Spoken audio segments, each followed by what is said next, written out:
Réellement, nous sommes encore dans la joie de nous retrouver dans la maison de notre Seigneur.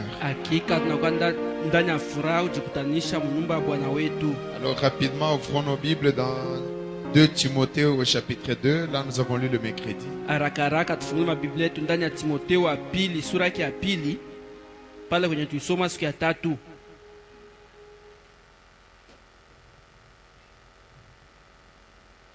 Du verset 11 au verset 15. Cette parole est certaine. Si nous sommes morts avec lui, nous vivrons aussi avec lui. Si nous persévérons, nous régnerons aussi avec lui. Si nous les régnons, lui aussi nous régnera. Si nous sommes infidèles, il demeure fidèle. Car il ne peut se régner lui-même. Rappelle ces choses. En conjurant devant Dieu qu'on évite les disputes de mots. Ils ne servent qu'à la ruine de ceux qui écoutent. Efforce-toi de te présenter devant Dieu comme un homme éprouvé. Un ouvrier qui n'a point à rougir. Qui dispense droitement la parole de la vérité. Évite les discours vains et profanes. Car ceux qui les tiennent avanceront toujours plus dans l'impiété. Et leur parole rongera comme la gangrène. Et ces nombres sont Hyménée et Philette. Ils se sont détournés de la vérité, disant que la résurrection est déjà arrivée et qui renverse la foi de quelques-uns.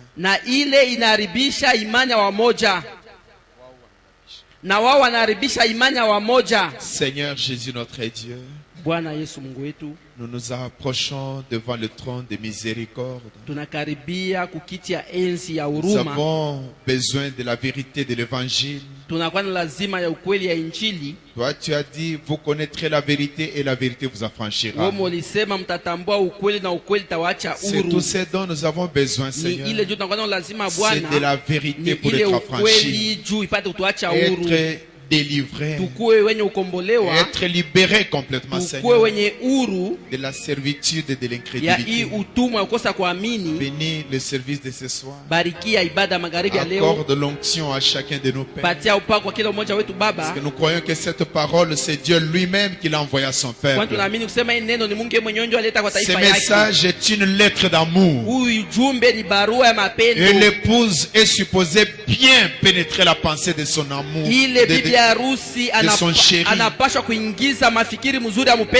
Ainsi sois avec nous, Seigneur. Que cette parole qui est pleine de bénédictions nous accorde le salut de nos âmes, nous accorde la guérison de nos corps, nous apporte toutes sortes de bénédictions. Alors que nous le demandons, Seigneur, chemine avec nous tout au long de la prédication, comme tu l'as fait avec les disciples sur le chemin de Maïs. Et que ta parole enflamme nos âmes. Nous le demandons ici, Père. Et notre Seigneur Jésus-Christ, notre Dieu. Amen. Merci. Nous continuons à parler des 3 règles d'or de l'évangile.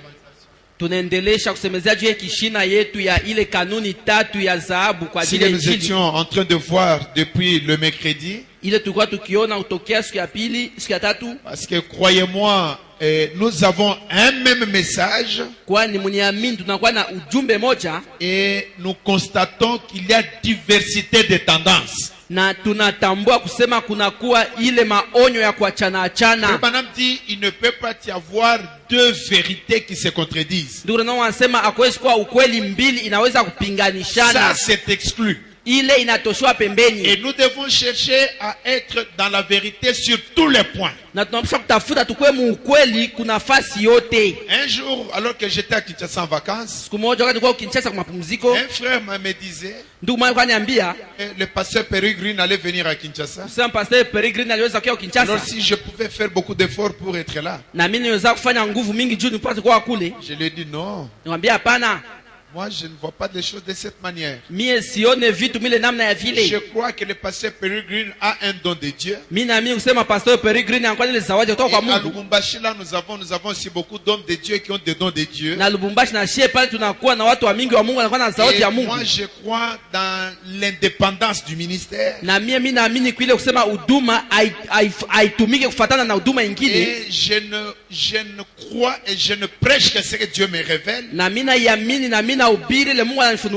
Je lui ai dit que je peux être en accord avec un pasteur sur le mariage et le divorce. Mais sur le tonnerre, on ne voit pas les choses de la même manière. Et je peux voir la même chose avec un pasteur sur la venue du Seigneur. Et sur la résurrection, on ne voit pas de la même manière. Et mon souci, c'est d'être dans le vrai sur chaque point. Amen. Amen. Sur chaque point. Et non seulement être dans le vrai sur chaque point, mais aussi avoir l'esprit du message. Dans la prédication, Dieu tient sa parole. Aujourd'hui, les gens se transmettent les esprits les uns les autres. Mais j'aimerais, Seigneur, que ceux à qui j'apporte la parole, ils reçoivent l'esprit, l'onction de l'évangile. Amen. Amen. C'est pourquoi quand je prends un point, moi je l'étudie personnellement. Et ça m'engage personnellement. Sur tel point, ça m'engage personnellement. Nous avons vu le mercredi que chaque être humain devra entendre la voix de Dieu. Les uns auront la chance de l'entendre sur la terre, et d'autres ne l'entendront jamais de leur vivant. Ils l'entendront au tribunal à la part des jugements. Et là, ça sera déjà tard. Alors frère Branham dit, le ministre a la responsabilité d'apporter la parole de Dieu aux âmes. Parce que le salut de nos âmes est accroché à la parole. Alors on doit être sérieux. On ne doit pas servir le Seigneur pour l'argent. Parce qu'il y a des commerçants qui ont des milliers de dollars et qui n'ont rien à voir avec l'évangile. Alors c'est une grande responsabilité que nous assumons. Et quand Dieu nous confie cette responsabilité, nous aurons à répondre. Je crois dans la prédication, que ferai-je de ce Jésus qu'on appelle Christ? Regardez, le pilote avant de décoller, il n'entre pas dans l'avion, il démarre et puis il part. Non. Il doit contrôler l'appareil. Il doit se rassurer que toutes les lumières s'adonnent. La pression est là. Le kérosène est là. Les pneus sont bien. On doit tout vérifier. Frère Branham dit pourquoi? Parce qu'il a le sang de ses semblables sur ses mains. Amen.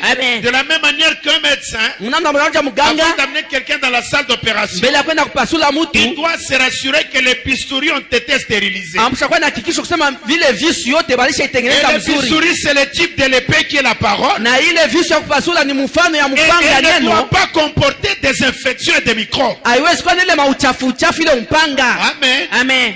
les hommes de science, et même Frère Branham parle de maladies de mains sales. Watu wa kisiasa hata ndugu Branham anasemezea juu ile ugonjwa wa kolera, ugonjwa wa mikono mchafu. Alors un cuisinier sasa mpigaji doit être sûr que ses mains sont propres. Amshakuwa na hakikisho kusema aisha nawa mikono mbele ya kupiga chakula. Transmettre le choléra. Juu asiambukiziane ile ugonjwa wa kipindupindu. C'est une responsabilité fatale. Inakuwa ni kazi hakika. Et ce n'est pas c'est pas un jardin d'enfants. Na aina tu ile mafasi ya watoto kuchezea. Donc les saluts des ans pour la vie éternelle, Dieu vous les confie. Wokovu ya manafsi kwa ajili ya uzima wa milele Mungu anakupatia mu mikono. Et Frère Branham dit dans ces jours-là sur le calvaire, na ndugu anasema ndani ya mahubiri ile siku Calvario, il dit, Jésus a dit, anasema Yesu alisema, les œuvres que je fais vous en ferez aussi et vous en ferez davantage. Matendo mimi nafanya mtaifanya na nyinyi mtaifanya zaidi. Quelles sont les œuvres de Jésus? Matendo ya Yesu ni matendo gani? On dit que Jésus pouvait guérir le malade. Yesu anasema, ndugu anasema Yesu aliweza kutunza wagonjwa. Et ça nous le savons. Na ile tunajua. Il pouvait ressusciter les morts. Aliweza kufufua wafu. Et nous le voyons dans les saintes écritures. Na ile tunaiona maandiko matakatifu. Et on dit que mais vous ferez plus que ça. Na ndugu anasema lakini nyie mtafanyaka kupita ile. Et qu'est-ce que c'est que faire plus? Na kufanya zaidi ile ni nini? C'est un mortel. Ni binadamu. Qui donne la vie éternelle. Wanapatia uzima wa milele kwa mwingine binadamu. Na ndugu anasema la vie éternelle, maisha ya milele se transmet. Inaambukizianaka. Amen. Amen. La vie éternelle se transmet. Maisha ya milele wanayambukizianaka. On doit être très très sérieux. Tunapaswa kuwa wa heshima zaidi. On a vu le mercredi. Tuliona siku ya tatu. Dans la parole parlée la semence originelle deuxième partie. Ndani ya mahubiri neno lilionona mbele usahihi sehemu yake ya pili. Je crois 42 à 44. Kifungia makumi na 42 na 44. Et quand Jésus était sur la terre, wakati Yesu wa dunia, il était la parole faite chair. Alikuwa neno iliyojimwilisha. Mais nous l'église, nous devons être la parole de Dieu dans notre chair. Tunapaswa kuwa neno ya Mungu ndani ya mwili yetu. Et c'est ce que doit être l'état de l'église. Na ni ile inapaswa kuwa hali ya kanisa. La parole de Dieu dans notre chair. Neno ya Mungu ndani ya mwili yetu. Et on a vu les 3 règles. Na tuliona ile makanuni tatu. Les 3 règles d'or. Ile makanuni tatu ya dhahabu. On ne doit pas mal interpréter la parole. Kanuni ya kwanza kusema hatuwezi kutafsiri mbaya neno. On va plus loin. Na ndugu anaenda mbali zaidi. On ne doit pas interpréter la parole. Anasema hatuwezi kutafsiri neno. Ndani ya mahubiri Mungu aliyojifunuliwa.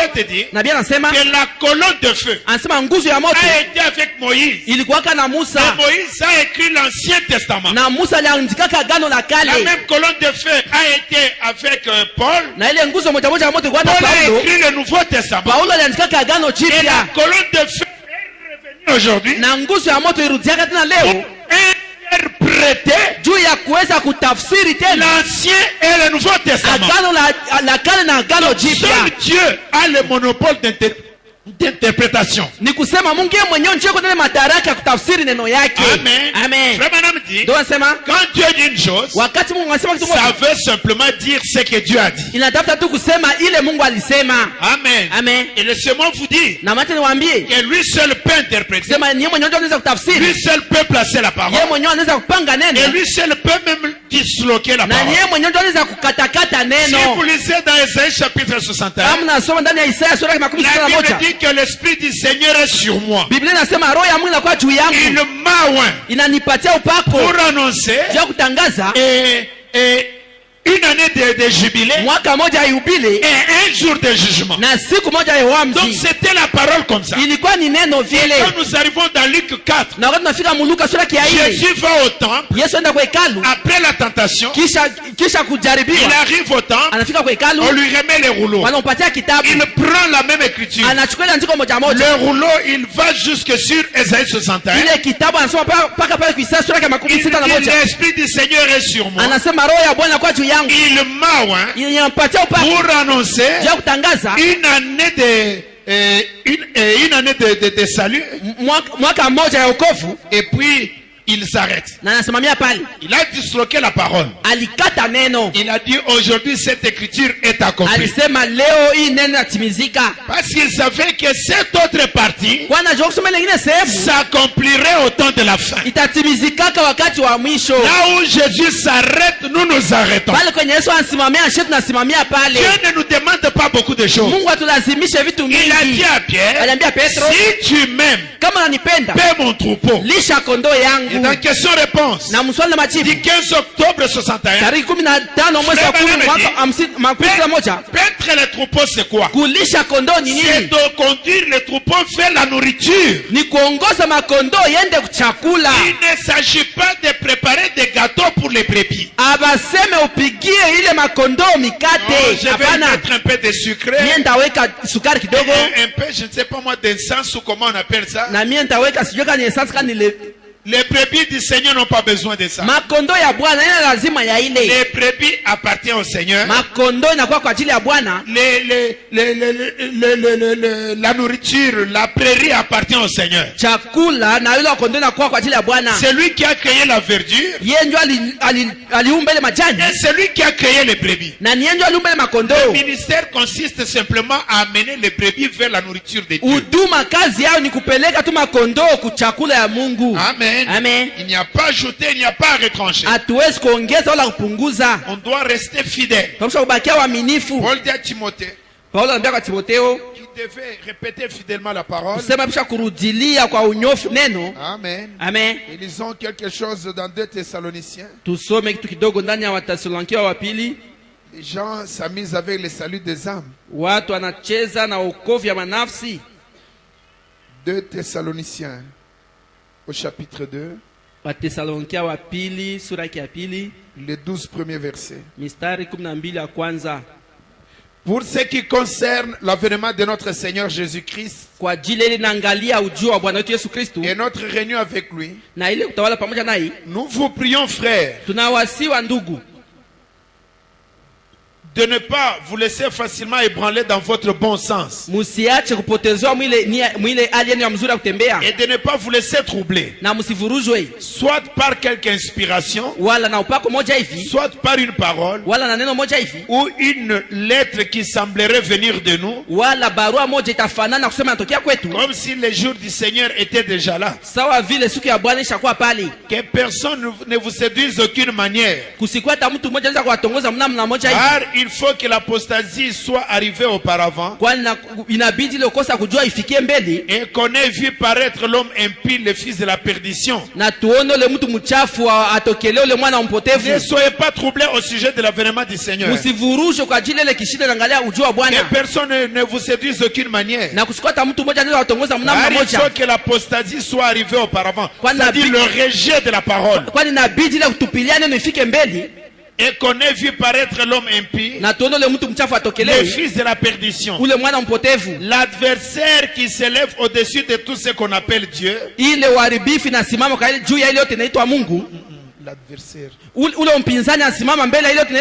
Donc, pas se tenir debout. Donc, au-dessus.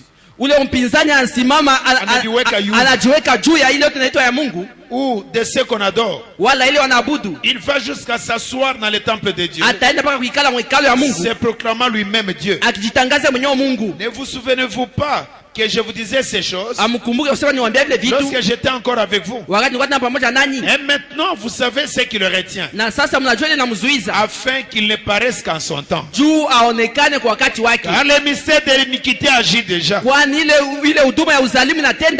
faut seulement que celui qui le retient encore ait disparu.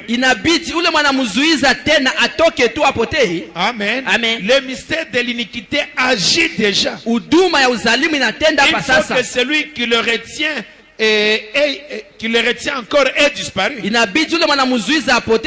Et alors paraîtra l'impie, que le Seigneur Jésus détruira par le souffle de sa bouche, et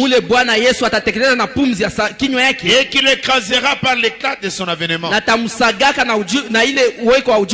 Paul est en train d'expliquer comment les choses vont se passer. Il dit: soyez calmes, ne soyez pas agités au sujet de la venue du Seigneur. Et qu'il n'y ait pas une parole ou une lettre qu'on dirait venue de nous. Et il parle de l'impie, c'est-à-dire l'antichrist. Et la Bible dit: le mystère de l'iniquité agit déjà. Il faut que celui qui le retient ait encore disparu. Et Frère Branham dit que c'est quand l'église sera enlevée de la terre que la paix sera ôtée de la terre et les gens vont s'égorger. Et l'antichrist va prendre les commandes du monde. Et alors paraîtra le pic que le Seigneur Jésus détruira par le souffle de sa bouche. Et il écrasera par l'éclat de son avènement. L'apparition de cet impie se fera par la puissance de Satan. Avec toutes sortes de miracles, des signes et des prodiges mensongers. L'antichrist fera des miracles et des signes mensongers. Et avec toutes sortes, avec toutes les séductions de l'iniquité, pour ceux qui périssent, parce qu'ils n'ont pas reçu l'amour de la vérité pour être sauvés. Donc il y a des gens qui ne recevront pas l'amour de la vérité pour être sauvés. Aussi Dieu leur envoie-t-il une puissance d'égarement pour qu'ils croient au mensonge, afin que tous ceux qui n'ont pas cru à la vérité et qui ont pris plaisir à l'injustice soient condamnés. Quand les gens ne reçoivent pas l'amour de la vérité, ils se mettent à croire toutes sortes de prodiges mensongers. Et ça c'est leur problème. Et ça sera une grande séduction. Et la Bible dit, ainsi Dieu leur envoie-t-il une puissance d'égarement pour qu'ils croient au mensonge. C'est une onction qui vient. Et devant le mensonge, l'homme vraiment est satisfait du mensonge. Alors quand Dieu fait ça, c'est pour que tous ceux qui n'ont pas cru à la vérité, mais qui ont pris plaisir à l'injustice, ils soient condamnés. Donc quand vous croyez les mensonges, c'est une puissance d'égarement. Et pour n'avoir pas cru la vérité, vous serez condamné. Alors c'est terrible. Et pourtant la Bible dit, vous connaîtrez la vérité et la vérité vous affranchira. Il y a tout intérêt à connaître la vérité. Donc ainsi dans Christ est révélé dans sa propre parole. Au paragraphe 72 à 76, nous avons vu le mercredi on n'a pas droit, depuis les prédicateurs jusque dans les bancs, on n'a pas droit de mal interpréter la parole. On dit donnez-la telle qu'elle est. Amen. Amen. Telle qu'elle est. Et dans Proverbe, la Bible dit, excusez-moi, je cherche un peu quelque chose dans Proverbe. La Bible nous interdit formellement d'ajouter quelque chose à la parole de Dieu. Et je me demande si les gens comprennent que le message c'est la parole de Dieu. Quand Dieu est descendu dans Exode 19 sur le mont Sinaï, et que le tonnerre était en train de gronder, et Moïse répétait fidèlement ce que Dieu lui disait. Et personne ne pouvait dire ça veut dire. Je ne sais pas si vous imaginez Israël. Dieu sur la montagne, en train de gronder, et tout en train de trembler. Et même pas un animal ne pouvait approcher la montagne. Et quand Dieu parle, ce sont des tonnerres. Et le peuple dans l'épouvante, dans une grande crainte. Moïse répercute la voix de Dieu. Le prophète, c'est un transformateur. C'est un convertisseur. Il prend le tonnerre, il le convertit en parole parlée.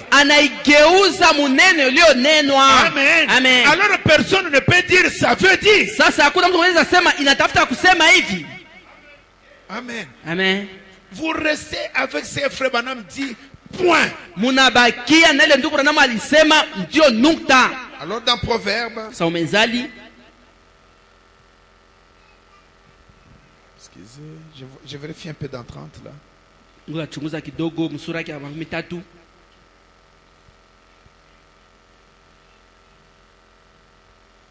Où la Bible dit qu'il ne faut rien ajouter à la parole.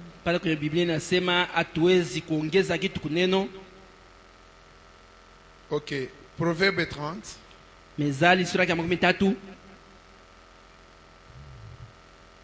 Parole d'Agur, fils de Jaquet. Sentence prononcée par cet homme pour Itiel. Pour Itiel et pour Ukal. Certes, je suis stupide que personne. Certes, je suis plus stupide que personne. Et je n'ai pas l'intelligence d'un homme. Je n'ai pas appris la sagesse. Et je ne connais pas la science des saints. Qui est monté aux cieux et qui en est descendu?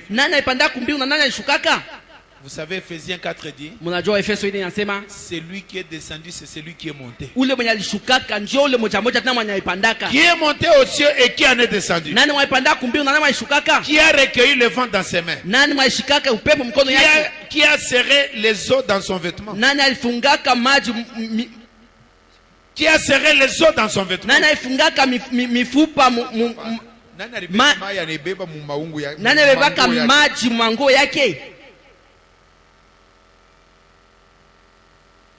Qui a fait paraître les extrémités de la terre? Quel est son nom? Et quel est le nom de son fils? Le sais-tu? Toute parole de Dieu est éprouvée. Il est un bouclier pour ceux qui cherchent en lui un refuge. N'ajoute rien à ces paroles, de peur qu'il ne te reprenne et que tu ne sois trouvé menteur. Tu peux confectionner ta doctrine aujourd'hui. Et demain, tu seras trouvé menteur. Alors n'ajoute rien à la parole de Dieu. Donne-la telle qu'elle. Amen. Amen. Alors, nous voyons qu'on ne doit pas mal interpréter la parole. On ne doit pas la disloquer. On ne doit pas mal placer la parole. Amen. Amen.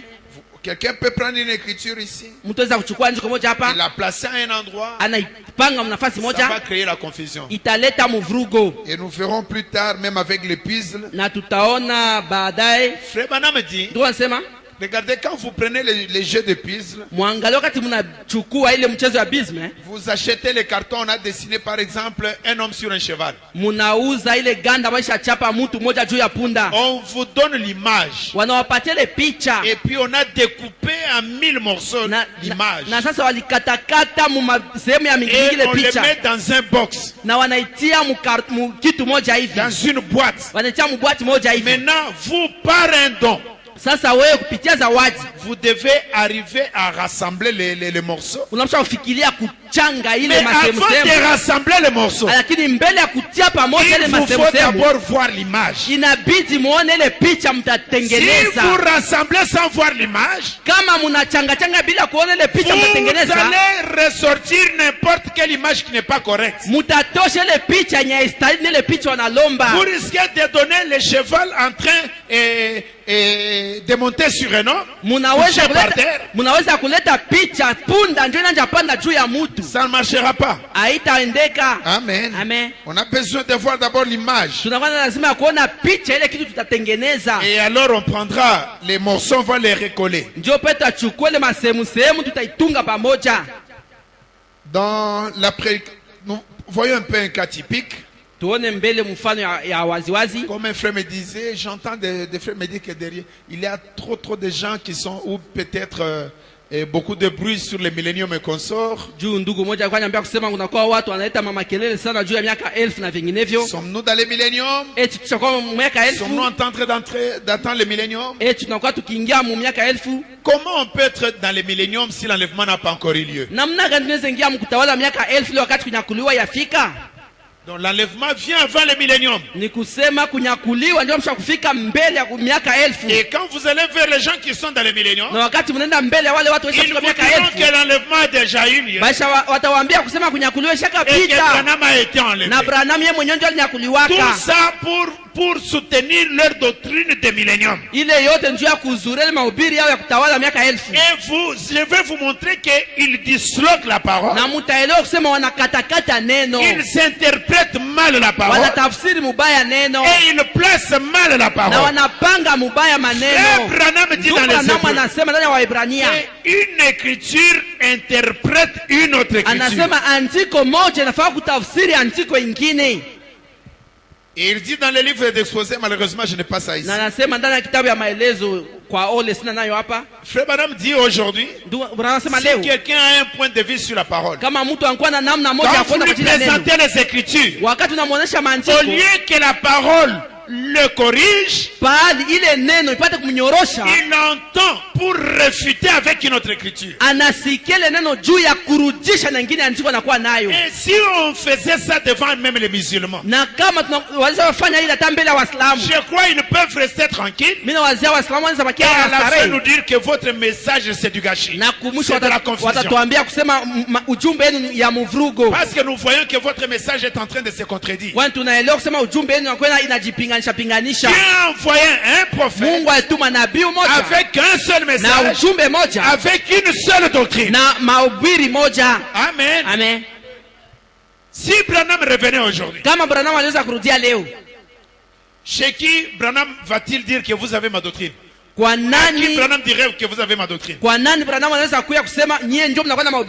Les gens sont tellement divisés. Frère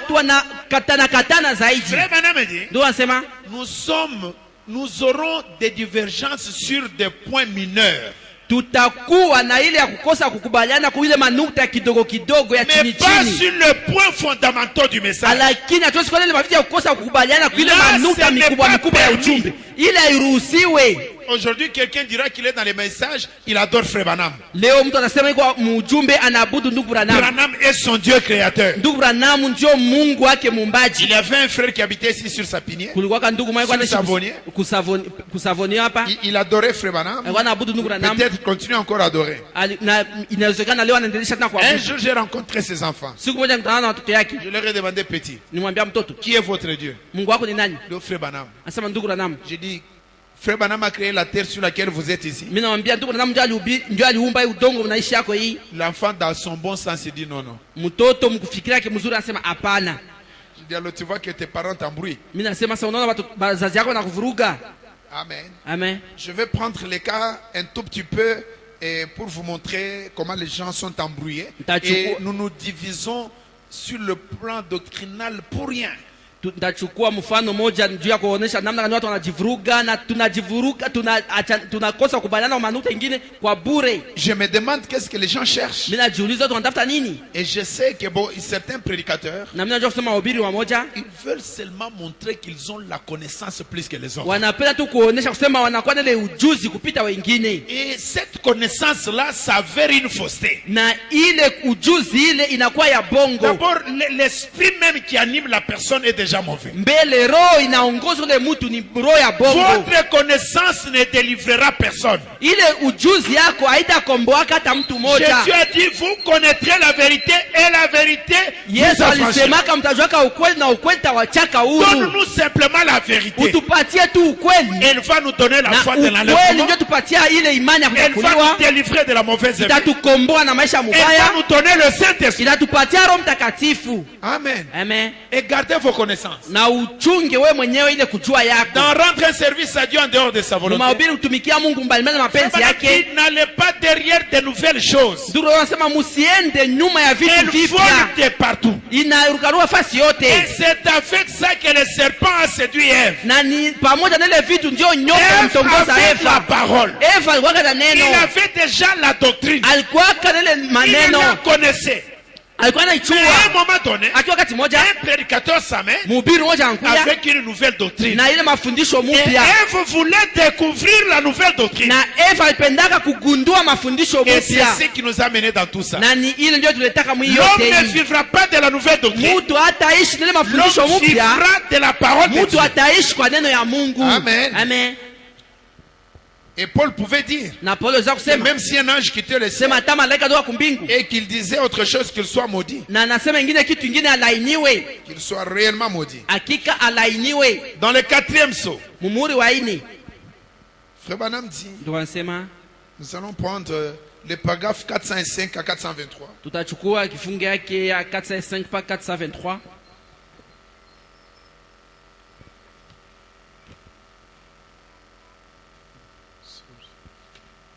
Non, 6e saut plutôt. Frère Branham dit ceci. Maintenant, souvenez-vous, nous n'avons pas pu nous avancer à l'autel. Plusieurs personnes ont levé la main. Or, vous voyez, c'est une affaire individuelle. C'est votre choix à vous. L'heure est tellement proche que vous deviez pousser de toutes vos forces. On ne devrait pas avoir à vous traîner de force. Poussez simplement, chercher à entrer. Et dites, Seigneur, ne me laisse pas dehors. Les portes sont en train de se fermer. Si je peux simplement entrer. Un jour, Dieu fermera la porte. Il l'a fait à l'époque de Noé. Et ils frappèrent contre la porte. Pas vrai? Or, souvenez-vous, la Bible dit qu'à la 7e veille, quelques-uns se sont endormis à la première veille, à la 2e, à la 3e, à la 4e, à la 5e, à la 6e, à la 7e. Donc, quelques-uns se sont endormis à la première, à la 2e, à la 3e, à la 4e, à la 5e, à la 6e, même à la 7e. Quelques-uns se sont endormis. Mais à la 7e veille, il y a une proclamation, un cri. Voici l'époux sortait à sa rencontre. Les vierges endormies ont dit, dis donc, j'aimerais bien avoir de cette huile maintenant. L'épouse a dit, j'en ai juste assez pour moi. J'en ai juste assez. Si tu en veux, va toi-même en prière pour en recevoir. Ne voyez-vous pas la Vierge endormie maintenant? Regardez les épiscopaux, les presbytériens, les luthériens et tout, qui cherchent à avoir de l'huile. Le problème est que, au lieu de chercher à recevoir le Saint-Esprit, ils cherchent à parler en langue. Est-ce que vous comprenez? Au lieu de chercher le Saint-Esprit, ils cherchent à parler en langue. Donc le parler en langue, ce n'est pas ça le Saint-Esprit. Et beaucoup d'entre eux parlent en langue, mais ils ont honte de venir à cette église pour qu'on prie pour eux. Ils veulent que j'aille chez eux prier pour eux. Et vous appelez ça le Saint-Esprit? C'est parler en langue, mais ce n'est pas le Saint-Esprit. Or, je crois que le Saint-Esprit parle en langue. Vous savez que je crois cela. Mais il en existe une contrefaçon aussi. Oui, messieurs. Ce sont les fruits de l'esprit qui démontrent ce que c'est. Les fruits de l'arbre démontrent de quelle sorte d'arbre il s'agit. Pas l'écorce, mais les fruits. Maintenant, remarquez. Alors, quand elle est venue à cette dernière heure, et quand ils sont arrivés, ils ont dit, eh bien, je crois que je l'ai maintenant. Je crois que je l'ai reçu. Oui, nous le recevons. Et je ferais mieux de ne pas dire ceci. Vous voyez? Parce que ça pourrait causer de la confusion. L'autre jour, quand j'ai parlé de l'enlèvement, de la façon dont il se passerait. Bon, point. Bon. Si vous me dites que vous allez l'accepter, alors d'accord. Est-ce que vous allez l'accepter? L'assemblée dit Amen. Regardez bien. D'abord, c'est comme vous voulez. La Vierge endormie, vous voyez. Quand elle pensait qu'elle avait assez prié pour revenir, l'épouse était déjà partie. Il était passé et il ne s'en était pas aperçu. Comme un voleur dans la nuit. C'est là qu'elles ont commencé à frapper contre les portes. Et qu'est-ce qui est arrivé? Qu'est-ce qui s'est passé? Elles ont été précipitées dans la période de tribulation. La Bible dit qu'il y aura des pleurs, des gémissements et des grincements dedans. Quand ce sera frère, soeur, je ne sais pas. Mais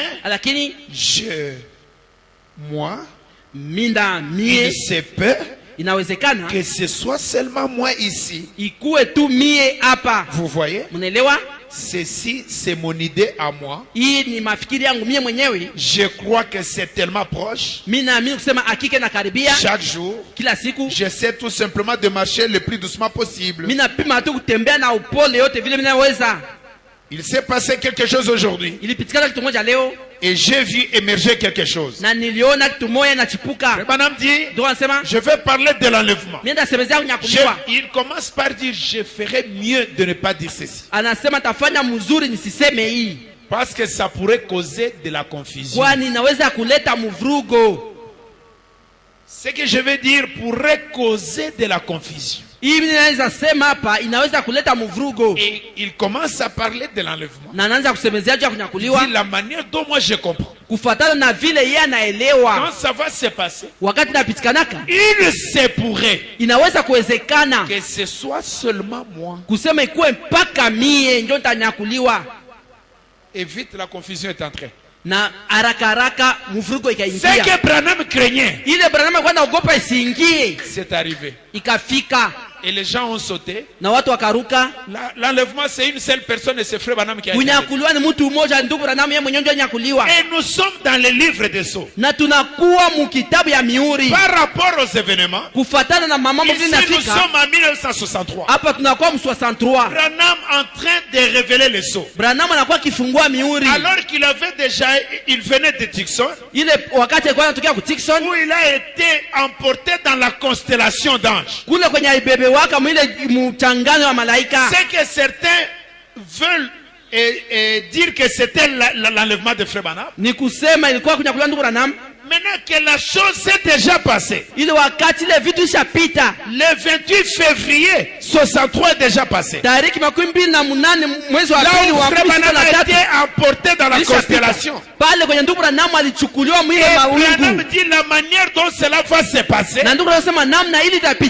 c'est que ça n'a pas encore eu lieu. Et il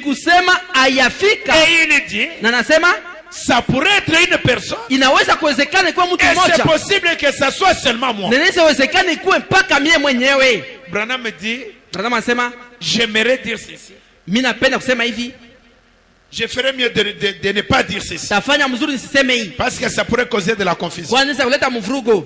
Il avance, il explique.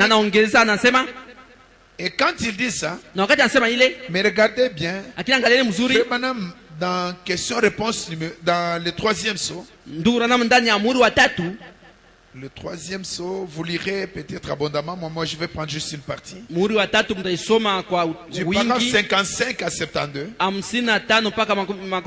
Et là aussi, Frère Branham est en train de parler de l'enlèvement. Il dit,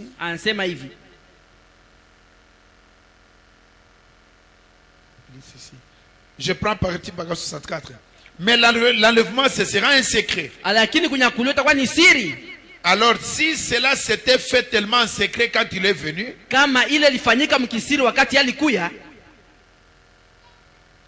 bon, je remonte encore. Il a commencé à parler de Jean-Baptiste ici. Au paragraphe 58, il dit ceci.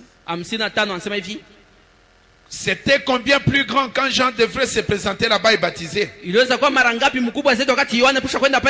Pensez-y un peu là. Les prophètes en remontant aussi loin qu'Esaïe, Malachie et les autres, ils avaient tous parlé de Jean-Baptiste de sa venue. Et quand Jean-Baptiste est venu, ce n'était qu'une espèce de vieux solitaire sans instruction, avec le visage couvert de barbe et des cheveux hérissés comme une chenille, enveloppé dans un vieux morceau de peau de mouton. Un homme sans instruction. Il n'est même pas allé à un seul jour à l'école. Il n'est même pas allé un seul jour à l'école. Pour autant que nous le sachons. Là, il est sorti du désert. Absolument personne ne l'a invité derrière sa chair. Il s'est tenu là au bord du Jourdain. Il a commencé à appeler les gens à la repentance.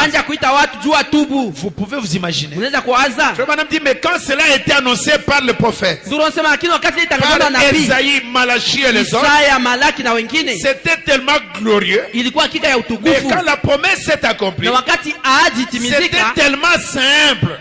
Que quand l'homme est venu, c'est un homme sans instruction, un homme sans costume, un homme mal habillé, avec des cheveux hérissés comme une chenille, avec des barbes. Il ne brossait même pas les dents. Et c'était lui que la promesse avait annoncé. La Bible disait que ce jour-là, ce serait tellement glorieux que tous les lieux élevés seront abaissés. Et tous les lieux bas seront élevés. Et tous les lieux rabotés seront aplanis. Et bien, je peux me représenter les gens là-bas. Ils pensaient que Jean sortirait. Ou ces grands précurseurs de Christ. Et qu'il viendrait aplanir tous les déserts.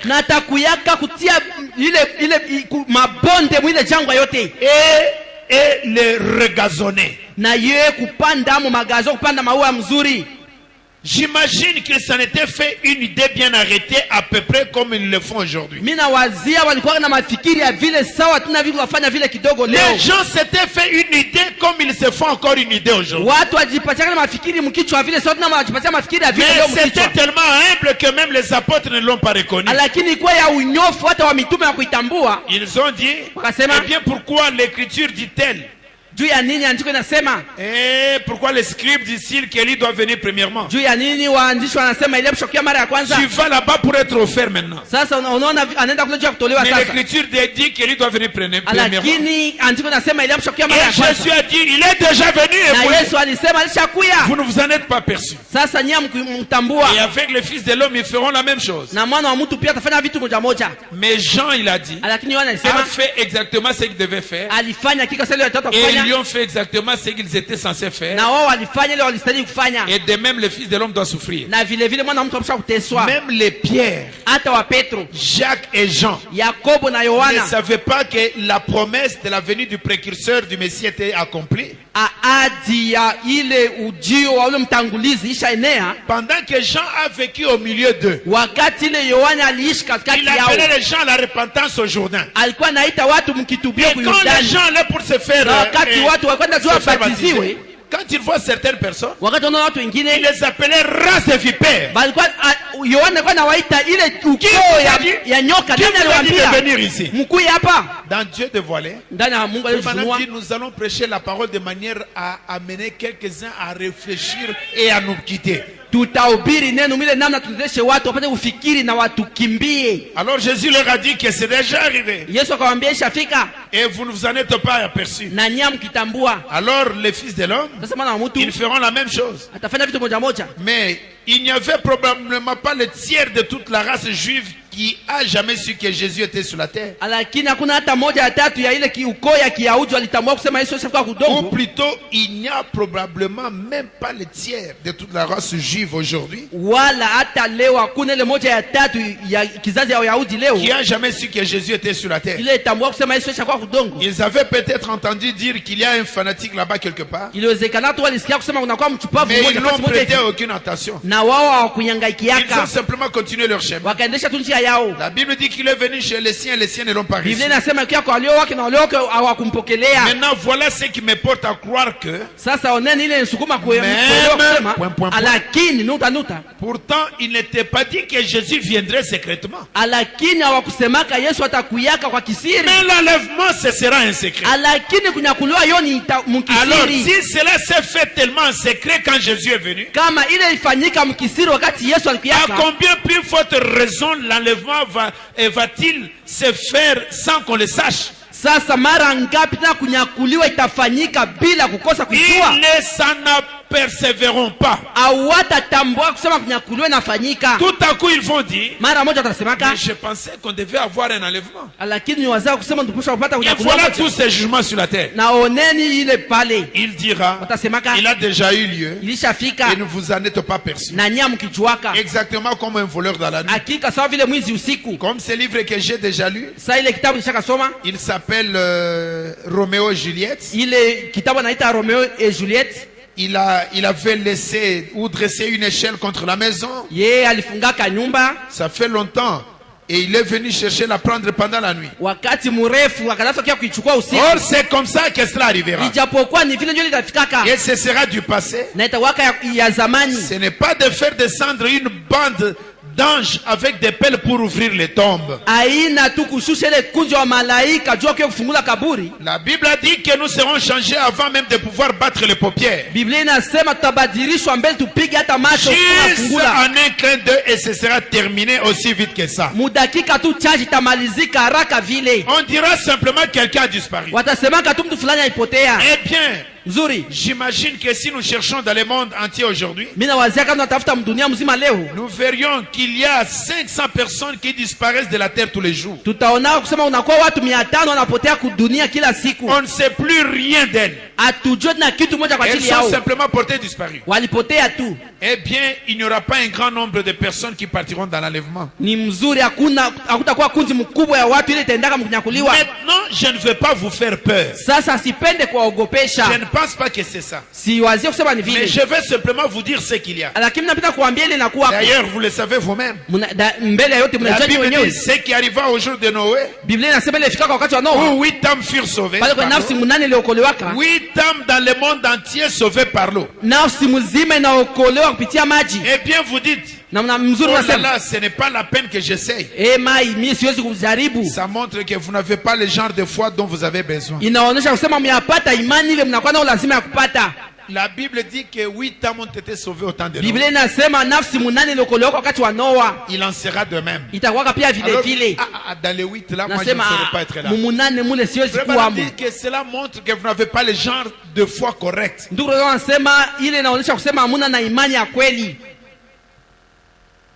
S'il y en avait, s'il n'y en a qu'un, ce sera moi Branham. Parce que moi je crois. C'est comme ça que vous devez le croire et dire que ça sera moi. C'est sûr. Et je vais vivre tellement près de lui que je sais qu'il va me prendre quand il viendra. Je le crois. Si tous les autres le manquent, moi je serai par sa grâce. En effet, il me l'a promis. je sais que j'y serai. Parce que Dieu ne peut pas mentir. Et je sais que mon âme et ma vie rendent témoignage. Et que j'essaie de vivre chaque jour comme si c'était celui où il allait venir. Quand vous vous réveillez le matin, vivez comme si c'est aujourd'hui le jour de l'enlèvement. Et dit que c'est comme ça que j'essaie de vivre. Je me réveille, je dis, il va venir aujourd'hui.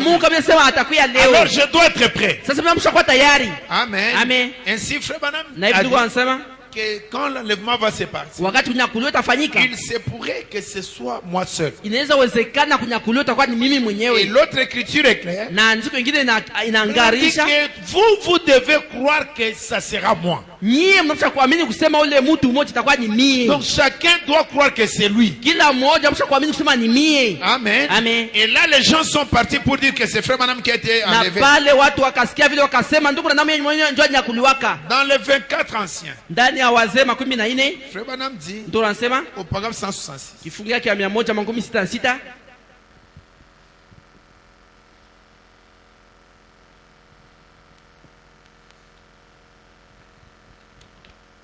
il dit ceci. Il lit l'écriture d'Ézéchiel 1. Je vois encore comme de l'airain poli, comme du feu. Alors, Frère Branham dit, tel l'aspect de l'arc en ciel après un jour de pluie. Frère Branham dit, il y avait un être vivant. Et ce que Jean représentait, c'était l'église dans la vision d'Apocalypse. C'était l'église entière qui avait été enlevée. Parce qu'après l'Apocalypse 3, L'Apocalypse 1, le Seigneur se présente. Après, il commence à parler des âges de l'église. Quand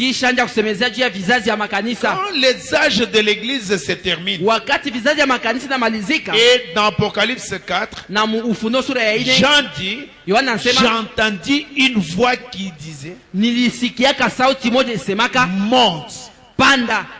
Amen. Amen. Et Frère Branham montre que l'enlèvement se passe après les 7 âges de l'église. Ce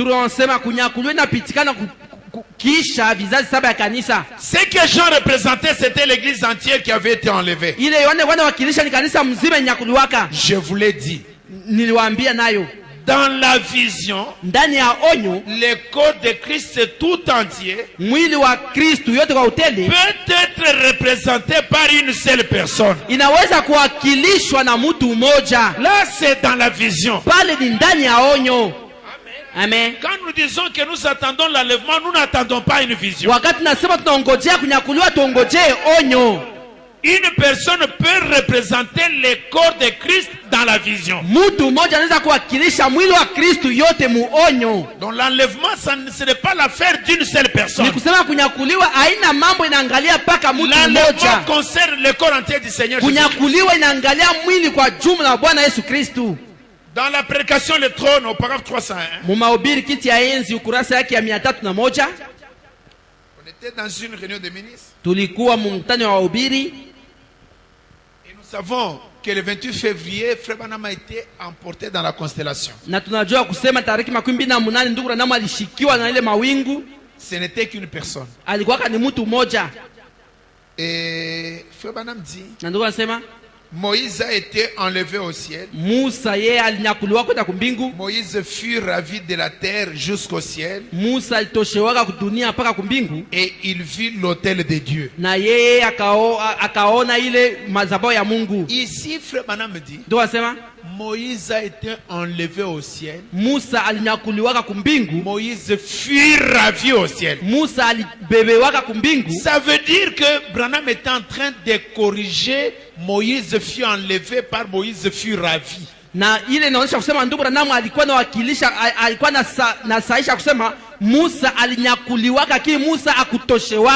quand Dieu lui a montré le modèle de ce qui était au ciel, c'était par une vision. Comme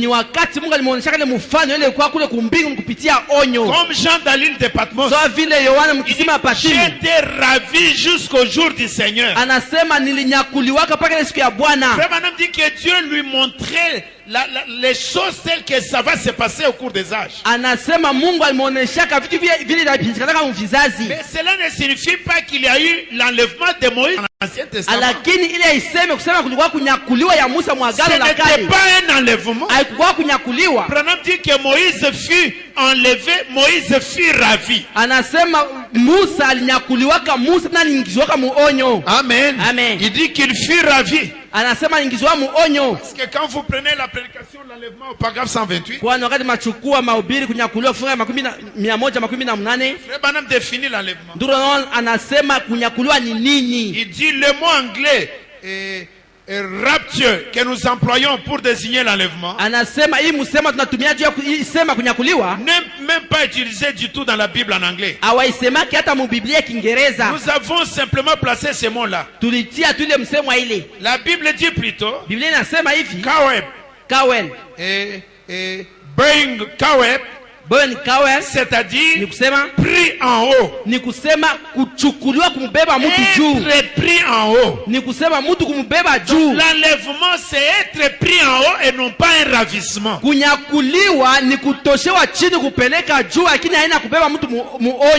Est-ce que vous êtes avec moi? L'enlèvement, c'est être pris en haut. Amen. Amen. Et c'est Frère Branham dit, c'est être pris en haut. Et nous lisons ici dans 2 Thessaloniciens, ou plutôt 1 Thessaloniciens, l'ordre dans lequel ce grand enlèvement arrivera dans le dernier jour. Donc, enlèvement, c'est être pris en haut. Moïse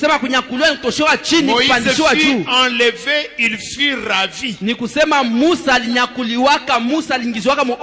comme Jean qui a été ravi en esprit jusqu'au jour du Seigneur. Cela n'est pas un enlèvement. Sinon, vous en compterez autant. Dans la prédication les noces de l'agneau, Frère Branham dit, nous savons qu'il y aura une épouse. Au paragraphe 26 à 27, Frère Branham dit, ce soir j'aimerais parler sur ce sujet, les noces de l'agneau, juste pendant quelques instants. Ce passage des Écritures nous est très familier. Certainement que votre aimable pasteur a abordé ce sujet à maintes reprises. Nous savons qu'il y aura une épouse et qu'il y aura un souper de noces qui sera servi au ciel. C'est là aura lieu aussi sûr que Dieu existe, car c'est sa parole.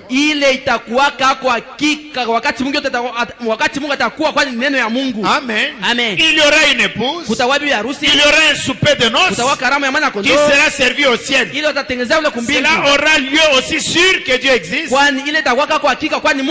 c'est sa parole. Et nous savons que ceux qui formeront cette épouse seront son église, et qu'ils apparaîtront devant lui sans tache ni ride. Et maintenant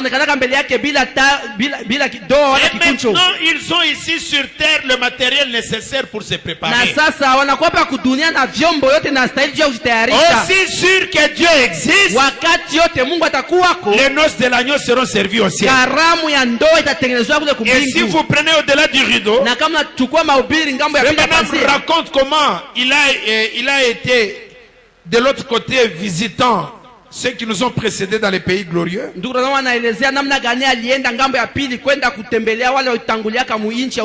Et il montre, vous prenez le paragraphe 56 à 67. Frère Branham dit, pouvez-vous imaginer un artiste qui peindrait un grand tableau tellement beau qu'il est sublime, et qu'ensuite il le déchirerait?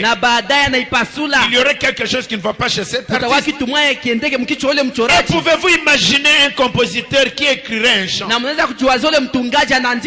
qui soit sublime, qu'ensuite il déchirerait sa musique. Na baadaye na pasule ile karatasi il y aurait quelque chose qui ne va pas chez ses compositeurs. Et il n'y a rien qui ne va pas chez Dieu. Na kuna kwa kitu ile kiendeke kwa Mungu. Dieu ne fait pas quelque chose comme ceci rien que pour les déchirer et les mettre au rebut. Mungu hawezi fanya kitu moja hivi juu kisha kufanya kitu aipasule na itupe. C'est pour son royaume et c'est pour sa gloire. Kama anafanya kitu ni kwa ajili ya utukufu yake na kwa ajili ya ufalme wake. C'est le message que Dieu nous envoie. Hii ujumbe Mungu atutumia. La foi de l'enlèvement qui nous a communiqué. Sauti ya kunyakuliwa atutumia. Ce n'est pas juste pour nous mettre au rebut. Haina tu juu ya kututia pembeni. Sinon il y aurait quelque chose qui ne marcherait pas avec Dieu. Kama anafanya vile ni kusema na kitu mwake kiendeke na Mungu. Un artiste qui va peindre les tableaux et puis il les déchire. Na ule mchoraji anaweza tengeneza ile ubao mkubwa kisha naipasula. Non, quand on peint les tableaux, wakati tunachora ile ubao, on doit l'exposer au musée. Tunapaswa kuitia kwenye nafasi ya watu wote kuangalia. Et sera exposé au musée au ciel. Na bibi harusi atatiliwa kwenye nafasi ya watu wote kumwangalia kumbingu. Amen. Amen. Ce message a quelque chose à faire avec nous. Hii ujumbe na kuna kazi moja kufanya pamoja nasi. Nous devons veiller réellement là-dessus. Hakika tunapaswa kuchunguza mzuri ndani. Christ s'est révélé dans sa propre parole. Ndani ya mahubiri Kristo anafunuliwa mwenyewe maneno yake. Nous avons vu avec vous le mercredi au paragraphe 68 à 69. Tuliona nani pamoja siku ya tatu ukurasa yake 62-69.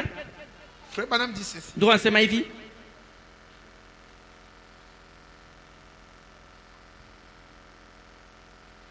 Il dit, anasema, vous voyez ces petites poches qui traversent les airs, munaona hii kitu inapita hii jangwa, et qu'ils appellent des soucoupes, na wanaita scoop, et ainsi de suite, na vinginevyo. Il vaut mieux laisser cela de côté. Ni mzuri kuweka ile pembeni. Frère Branham dit, les gens sont si... Ndio anasema watu wanakuwa, oh, il faut mieux laisser cela de côté. Ni mzuri kuacha ile pembeni. Avez-vous entendu parler de ces gens qui sont portés disparus? Mshasikia juu ya wanasemeza wale watu wanapotea. Et ce qu'on dit et dont on n'a plus de nouvelles. Na ile wanasema wana tena habari yao. Ils sont là et puis ils n'y sont plus. Wanakuwa kuna tena wanako. C'est comme cela que se passera l'enlèvement. Ni vile ndio kunyakuliwa tapitikanaka. Et nous sommes en 1965 le 28 août. Na tunakuwa le 28 août 1965. Et quand vous étudiez la parole de Dieu, na wakati mnajifunza neno ya Mungu, et quand vous suivez la parole de Dieu, na wakati mnafuata neno ya Mungu, je vous révèle un secret. Mimi nafunulia siri. Il faut toujours tenir aussi compte des dates. Inabidi mkwe naangalia matare. En l'an 30 mwaka 30 de l'ère Jésus-Christ, nyuma Yesu Kristo, l'évangile était, injili kwaka, n'allez pas vers les nations. Musiende kwa watu wa mataifa. En l'an 33 plus 6 mois, mwaka 33 kuongezea kwa miezi 6, allez partout le monde prêcher la bonne nouvelle. Anasema tena nendeni nafasi yote duniani mhubiri habari njema. Et en 65 frère Branham dit, na 65 ndugu wanasema, c'est comme cela que se passera l'enlèvement. Ni vile ndio kunyakuliwa itapitikana. L'une d'elles descendra tout d'un coup. Mara moja mtu atashukaka, et ce corps terrestre revêtira un corps céleste. Na hii mwili ya kudunia itavalaka mwili ya kumbingu. Il n'en restera plus la moindre trace. Hakutakubakiaka hata alama moja. La transformation se fera en un instant. Mabadiliko itafanyika haraka haraka. Tandis que cela fendra l'espace. Ile itachukua nafasi et amènera à la maison. Na ile itampeleka kwa nyumba. Et nous voyons tout ceci se produire maintenant. Na tunaona sisi yote inatendeka hapa sasa. Le Pentagone qui s'interroge au sujet de ces lumières. Pentagone anajiuliza juu ile nuru. Et de ces lumières mystiques. Na ile nuru ya mastajabu. Et de toutes ces choses qu'il voit dans le ciel. Na ile mavitu linaona kumbingu. Vous avez vu qu'il y en a eu une. C'était dans le journal de Jeffersonville cette semaine. Ils avaient vu une lumière mystique. Ils disent, ils ne savent pas ce que c'est. Mais écoutez, petits enfants, cela va venir vous prendre un de ces jours. Ne vous en faites pas. Rappelez-vous, Jésus a dit ce qui arriva du temps de Sodome. Que s'est-il passé juste avant que Sodome ne soit brûlé? Dieu est descendu avec des anges. Ils ont investigué en vue du jugement. Il a dit, j'ai entendu ces cris qui est tellement rempli de péché, tellement grand. Aussi suis-je descendu pour voir si tout cela est l'entière vérité ou pas. Est-ce juste? Observez. Celui qui était le personnage principal et qui est demeuré avec Abraham, il pouvait discerner les pensées dans le cœur de Sarah. Qui était derrière lui? Maintenant regardez un peu autour de vous. Et vous remarquerez, surveillez ce qui est en train de se faire. La même chose aujourd'hui. Regardez ce qui se passe parmi nous. Ici, Frère Branham fait allusion au discernement quand il tournait le dos à l'auditoire. Et le ministère discernait le pensée qui était dans le cœur des gens. La même chose quand Dieu est descendu pour faire l'investigation au temps d'Abraham. Avant que Sodome ne soit brûlée. Amen. Amen. La même chose aujourd'hui. C'est une investigation en vue du jugement. Quand au bout d'un moment, l'église pourra tenir sa position et chaque semence aura été amenée à ce point-là. Alors ce sera le départ. On ne saura pas ce qui leur est arrivé. L'un s'en ira dans une direction. Voyez-vous? Frère Branham, vous lisez les brochures. Frère Branham fait une déclaration. Il dit, voyez-vous. C'est-à-dire, ouvre les yeux spirituels et comprends. Frère Branham dit que voir signifie comprendre. Quand Jésus a dit à Nicodème, si quelqu'un est né de nouveau, il ne peut voir le royaume. Frère Branham dit, ce n'est pas voir avec les yeux, ça signifie comprendre. Frère Branham dit, l'un sera en train de partir dans cette direction. Et il dit, voyez-vous, on ne saura pas ce qui leur est arrivé. L'un s'en ira chez le pasteur et l'un s'en ira ici. Et bien là, et puis tout à coup ils ne sont plus là. Car Dieu prit Enoch qui était le type et il ne fut pas trouvé. Et Dieu est descendu pour investiguer. Amen. Amen. C'est pour une investigation. Dans la prédication, il dit vierge. 136 à 150. Frère Branham dit, mais un de ces jours, le message ira en Israël. Et ce qui commencera, Dieu leur enverra Moïse et Élie. Selon Apocalypse 11. Et les deux prophètes accompliront des miracles, des prodiges et les signes de Jéhovah. En même temps que la dispensation des gentils se termine, le jour de la grâce quittera l'église des gentils. L'âge de Pentecôte sera fini. Les dénominations continueront parce qu'elles viennent jusqu'ici avec les vierges endormies. Mais elles feront partie de cette catégorie. Mais alors quand ils feront cela, les Juifs recevront le baptême du Saint-Esprit. Il y aura là un réveil qui fermera les cieux, et comme au jour du passé, qu'il ne pleuve pas. Ils accompliront toutes sortes de signes et de miracles. Et pour finir la hiérarchie romaine, et point. Je crois que nous comprenons. Les Juifs détiennent les richesses de ce monde. Alors l'église catholique romaine rompra ses accords. L'alliance entre Israël et Rome sera brisée. Et vous avez suivi les jours que le pape, l'actuel pape a été intronisé. Parmi son programme, il parle de ses relations avec Israël. Alors Frère Branham dit, l'église catholique romaine rompra ses accords. Les traités qu'ils auront signés conjointement avec les Juifs, après que ces choses aient terminé, et il ira là-bas. C'est à ce moment-là que Dieu se lèvera comme il le fit autrefois. Et Dieu combattra pour Israël. Finalement, ils tueront ces deux prophètes, Élie et Moïse d'Apocalypse 11. Et ils les étendront sur la rue et cracheront sur eux, comme ils le firent sur ses ministres pentecôtistes, sur sa femme et sur ses enfants. Il y a quelques semaines. Donc on va tuer Élie et Moïse. Et les gens en passant, ils vont cracher sur eux. Les petits ventres de ces pauvres enfants avaient gonflé. On avait tué un prédicateur pentecôtiste. On avait tué sa femme et ses enfants. Le ventre avait gonflé, on crachait sur eux. Et le ventre avait gonflé gros comme ça. Lorsque les gens passaient près d'eux, ils crachaient dessus.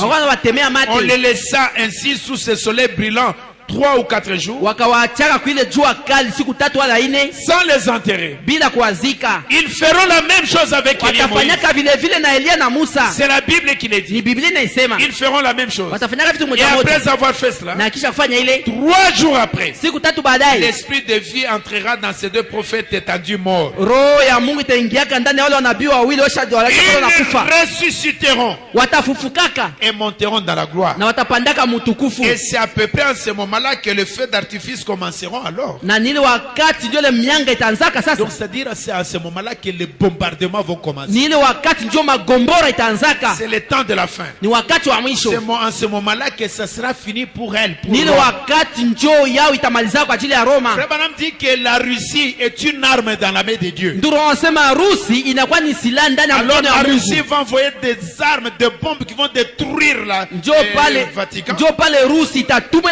Mais avant que cela n'arrive, les gentils, l'épouse élue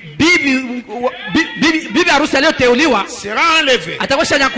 Il y aura certains d'entre vous qui seront assis à table. Un de ces 4 matins, l'un sera pris, l'autre laissé.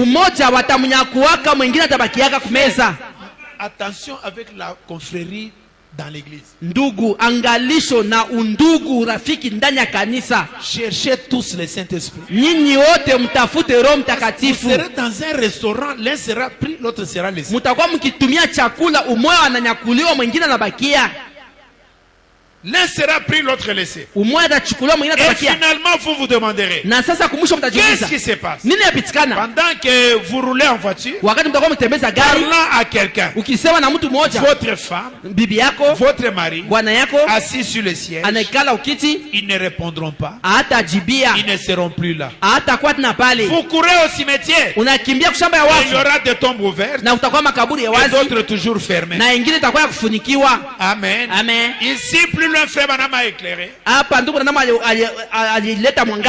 il dit que d'autres seront ouvertes, c'est-à-dire les gens seront enlevés, ceux qui étaient morts. Parce que comme nous avons lu dans les sceaux, il ne sera plus question que les anges descendent avec de pelles. Amen. Amen.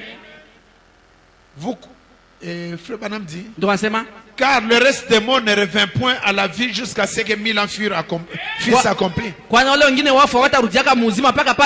Rappelez-vous qu'alors ce sera la fin. Ce sera une venue secrète. Personne ne saura quand cela arrivera. Il nous est recommandé d'être prêts et de veiller. Nous ne connaissons pas l'heure. Mais quoi qu'il en soit, nous ne devancerons pas ceux d'autrefois. Car dès que Jésus apparaît, toute la garde s'élève. Amen. Amen. Mort ou vivant, cela n'a pas d'importance. Ce n'est pas lui que nous rencontrerons premièrement. Nous rencontrerons d'abord les uns les autres. La Bible dit dans Ephésiens, au chapitre 5, au Saint Thessaloniciens, car nous les vivants restés pour l'enlèvement du Seigneur, nous ne n'avancerons pas ou ne ferons pas obstacle à ceux qui sont morts.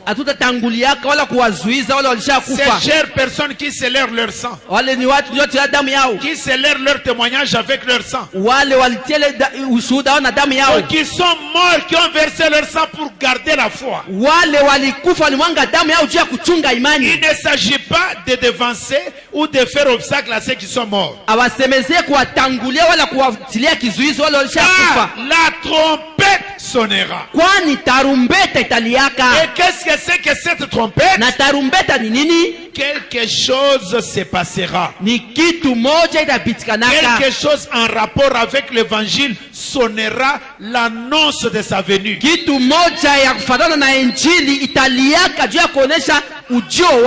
Quand on dit qu'à la venue du Seigneur, il y aura les cris de commandement, la voix de l'archange, et le son de la trompette.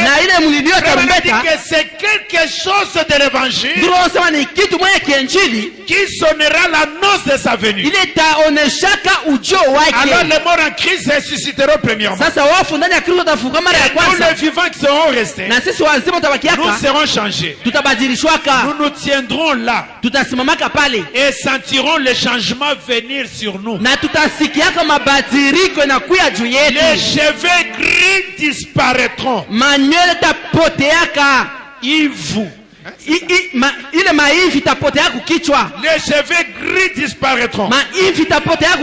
Les rides s'effaceront. Nous serons changés en un instant, en un clin d'œil. Et nous rencontrerons d'abord nos bien-aimés. Voilà maman. Voilà papa. Voilà mon copain. Oh alléluia. Et ensuite, tous ensemble, avec ceux qui sont morts, si l'écriture, nous serons enlevés pour aller à la rencontre du Seigneur dans les airs. C'est l'ordre de la venue. Oh, voir mon brave père. Oh là là, voir ces bien-aimés qui sont allés là dans la foi. Et les rencontrer.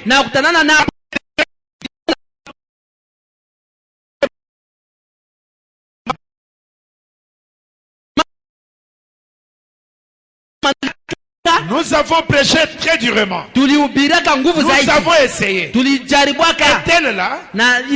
Oncle Joe est-il ici? Nous t'aimons.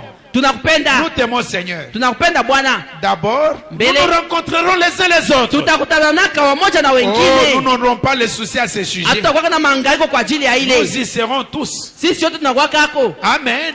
Avant de rencontrer le Seigneur, nous allons nous rencontrer nous-mêmes. Frère Branham dit dans l'adoption spirituelle, regardez quand Jésus est parti à la montagne avec Pierre, Jacques et Jean, et que Jésus fut transfiguré, Élie et Moïse sont apparus. Pierre a reconnu Moïse. Pierre a reconnu Élie.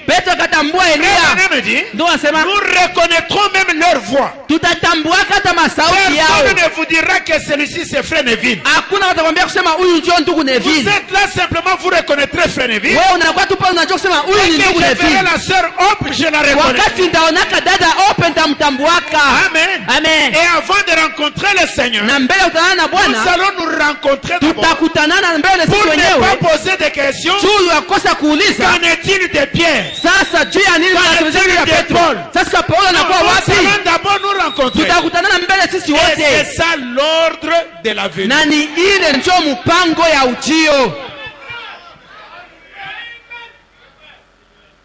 Frère Branham dit, il n'est pas étonnant qu'il se soit levé pour dire Amen, gloire à Dieu. Sagesse, honneur, force et puissance. Les 24 anciens ôtèrent leur couronne et se prosternèrent comme cela à terre. Tous se prosternèrent et l'adorèrent. Un de ces jours, nous nous tiendrons au-delà de la terre, là-bas au-delà de la courbure terrestre, là-bas quelque part dans l'espace. Nous nous ne serons pas encore au ciel. Nous serons enlevés pour le rencontrer dans les airs. Quand Rebecca prit la prompte décision de partir avec Eliezer sur le chameau, afin de rencontrer Isaac, son futur mari, elle ne l'avait jamais vu. Elle savait que Dieu a guidé. Isaac était sorti dans les champs, dans la fraîcheur du soir. Et rappelez-vous que c'était au temps du soir. Et Rebecca était sur le chameau. Et Eliezer dit, le voilà qui arrive. Alors Rebecca sauta du chameau et ôta le voile de son visage. Elle ne l'avait jamais vu. Elle ne le connaissait pas. C'était son mari. Elle allait à sa rencontre par la foi. Je ne sais pas comment il est, mais quand je le verrai, Rebecca allait à sa rencontre par la foi. Je ne sais pas. Et quand je le verrai, lorsqu'elle le vit là-bas, c'est fit un coup de foudre. Un coup de foudre. Et puis, et lui ne l'avait jamais vu. Quand il l'a donc vu, c'est fit aussi un coup de foudre. Et là, ils sont venus se rencontrer dans les champs. Oui, il l'amena dans le royaume de son père et l'épousa. C'est de cette façon que l'église sera enlevée dans les airs, en plein dans les airs, et rencontrera le Seigneur pendant qu'il descend. Oh, quelle affaire ce sera! C'est un coup de foudre. Nous nous tiendrons sur l'orbite de cette terre. Et nous chanterons ces chants de rédemption. Comme nous les chanterons. Et les louerons. Pour la grâce rédemptrice qu'il nous a accordée. Quand les uns seront rassemblés autour de la courbure de la terre, la tête baissée, ne sachant de quoi nous parlons, ces anges n'ayant pas été perdus, ne sauront pas ce que c'est qu'être sauvés. C'est nous qui étions perdus. Nous l'étions. Nous comprendrons alors quelle horrible chose nous attendait. Et qui nous a racheté par son sang d'entre toute la famille, langue et nation. Quel jour de réjouissance ce sera. Nous chantons quand tous nous serons au ciel. Quel jour de réjouissance ce sera. J'aime ce cœur qui dit il y aura une rencontre dans les airs. Je vais vous rencontrer et vous saluer là-bas. C'est la rencontre dans les airs. Frère Branham dit j'aime ce cantique. Et vous savez que Frère Branham n'aimait pas danser. Et un jour ce cantique l'a fait la danser. On t'a parlé de l'enfant Moïse dans les gens. Tu as entendu parler de Moïse et de l'histoire et de l'intrépide David avec sa fronde. Le courageux David qui a renversé Goliath. De l'histoire que tu chantes sur Joseph et ses songes. Ainsi que celle de Jonas et la baleine. Il y a beaucoup d'histoires, beaucoup d'autres dans la Bible. J'aimerais les rencontrer tous, je l'avoue. Bientôt, sûrement, le Seigneur nous les fera voir. À ces rencontres dans les airs. Il y aura une rencontre dans les airs. Un de ces jours. Oui, bientôt. Et j'aimerais te rencontrer là. Dans cette maison là au ciel. Et tu suivras des chants que jamais mortel n'a entendu. Ce sera glorieux. Je vous l'avoue. Le Fils de Dieu lui-même sera en tête à ces rencontres dans les airs. Amen. Amen. Bien des choses auront disparu à ces rencontres. Toutes les souffrances de la terre, nous les aurons déjà oubliées. Les tentations et toutes ces affaires, ça aura déjà disparu. Car le banc de pénitents n'y sera plus. Il n'y aura pas à prier pour quelqu'un. Non. Il n'y aura plus de sermons prêchés aux pécheurs. Car les pécheurs auront déjà rejeté la peine.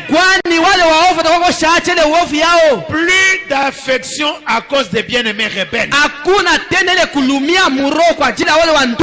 Plus de veillées solitaires d'intercession. Tous nos fardeaux, nos angoisses seront ôtées à cette rencontre dans les airs.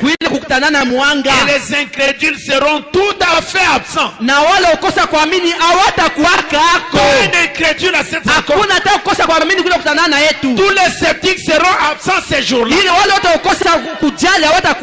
Les gens qui viennent à l'église, quand la parole est prêchée, ils voient toujours des mauvais côtés. Ils seront absents ces jours-là. Plus de mécontents là qui nous dérangeraient. Quand nous fêtons pour l'anniversaire du pasteur,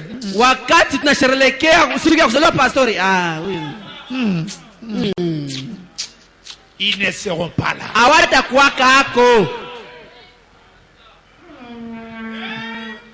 Plus de mécontents qui nous dérangeraient. Et les acants seront occupés ailleurs.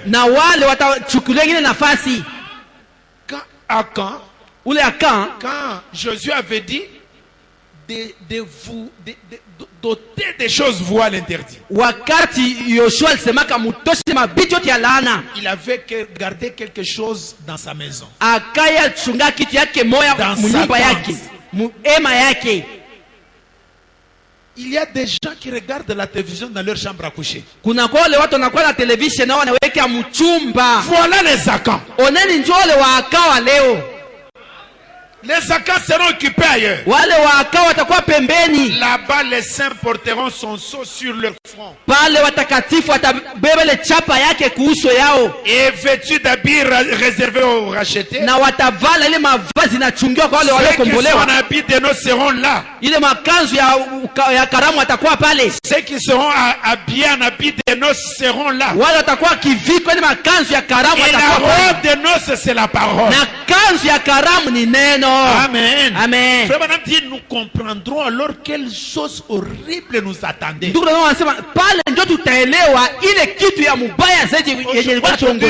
Vous vous amusez. Vous voyez une femme immorale. Elle vous expose son ventre. Vous cherchez à bien voir. Mais vous savez qu'est-ce qui vous attend en regardant ça? Ce jour-là, Dieu vous révélera ce qui vous attend.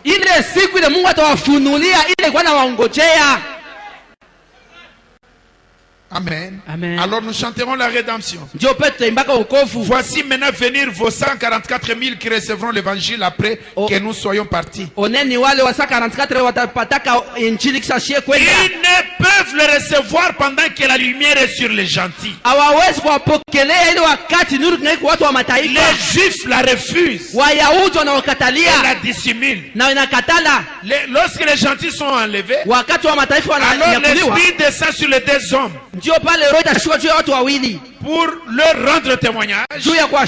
Alors les juifs reçoivent cela. C'est-à-dire les 144 000 des tribus perdues d'Israël recevront l'évangile, mais l'épouse aura déjà été enlevée.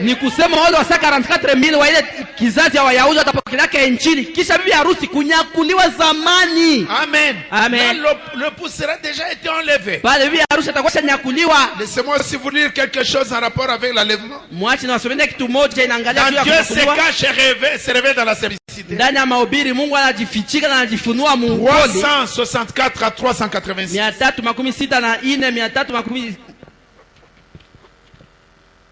Frère Branham dit 364 à 386.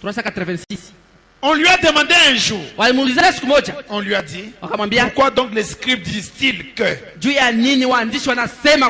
Il a dit, le Fils de l'homme doit monter à Jérusalem. Il sera livré entre les mains des pécheurs. Et ceux-ci les mettront à mort. Il mourra et le troisième jour il ressuscitera. Et il a dit à ses 3 apôtres, ne parlez à personne de cette vision là-haut.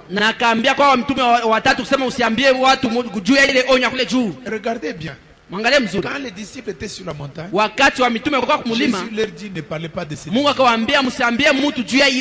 Alors qu'en réalité ce n'était pas une vision, c'était un événement réel qui s'est passé. C'est comme quand Frère Branham est allé au-delà du rideau du temps. Il a vu des gens si réels. Il a dit, si je parle de la vision, c'est pour ne pas scandaliser. En réalité, il ne s'agit pas d'une vision, c'est une translation.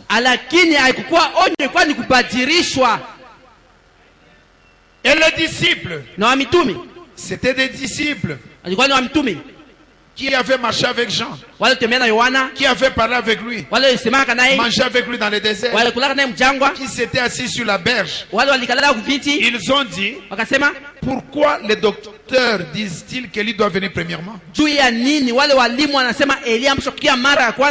dis que tu montes là-bas pour être crucifié et que tu vas ressusciter, que tu es le Messie qui doit monter sur le trône. Alors pourquoi est-ce que les scribes, toutes nos écritures disent ici clairement qu'avant que Christ vienne, Élie viendra premièrement. Il a dit, il est déjà venu et vous ne l'avez pas reconnu.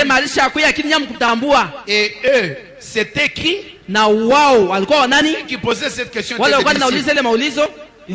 Je vais blesser un petit peu là, mais je ne le fais pas exprès. Voyez-vous, pendant quelques minutes qui vont suivre, aimeriez-vous être blessé par Frère Branham? Mais ce n'est pas exprès. Vous comprendrez pourquoi il fallait qu'il blesse.